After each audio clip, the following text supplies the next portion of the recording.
Twitter founder Jack Dorsey announcing his resignation as CEO, but conservatives are worried his replacement could be even more dangerous for free speech. Beverly Hallberg from the Independent Women's Forum is here with me now to break it all down. Beverly, great to see you. Here is the replacement, Parag Agrawal, on the First Amendment in his own words. Quote, "Our role is not to be bound by the First Amendment. Where our role is particularly emphasized is who can be heard. The scarce commodity today is attention. There's a lot of content out there, a lot of tweets out there. Not all of it gets attention. Some subset of it gets attention. And so increasingly, our role is moving towards how we recommend content." Look, while he's technically right on the First Amendment law not binding a private company like Twitter, what does a statement like that mean for conservatives who, quite frankly, Beverly, are already censored on this platform?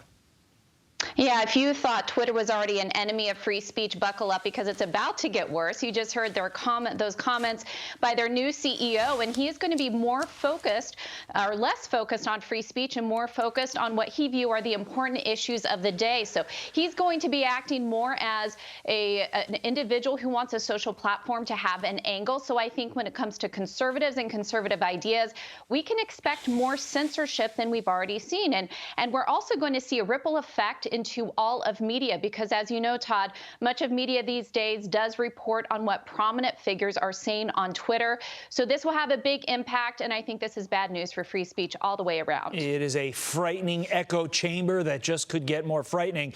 But wait, Beverly, there's more. Parag Agrawal on this tweet comparing all white people to racists. Quote, "If they are not going to make a distinction between Muslims and extremists, then why should I distinguish between white people and racists?" Allegedly from a joke that he was parroting. But regardless, was it that tough for Twitter to find somebody who didn't make comments like this to be its next CEO?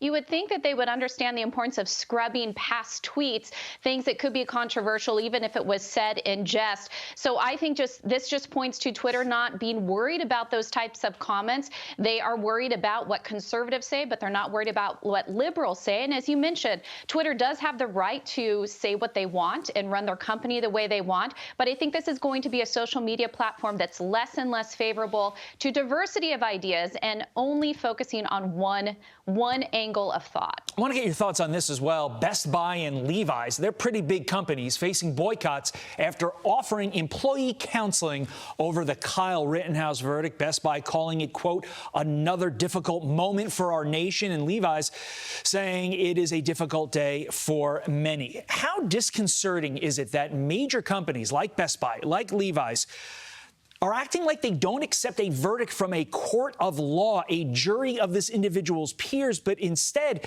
are caving to a misinformed woke mob instead? Well, sadly, they're even looking to some of our political leaders who had negative things to say about the jury verdict. So they're mirroring what we're seeing in politics. And that is the disturbing part, is that you have companies that are more focused on politics than they are on serving their own customer base. So that's why I think it's encouraging to see people stand up against these two companies and say, we're going to boycott you. We're not going to use your services. Because if you as a customer are frustrated with companies focused on things like diversity and inclusion training or providing emotional support to employees who are upset with the politics of the day or a jury verdict, then what you can do is take your money elsewhere. We need to stop coddling these children masquerading as adults, because if you don't, you're forced to make decisions in your corporate world like Levi's and Best Buy. That's why they're in the trouble they're in, and that's why Beverly Hallberg was on to break it all down for us. We appreciate your time this morning. Thank you. Thank you.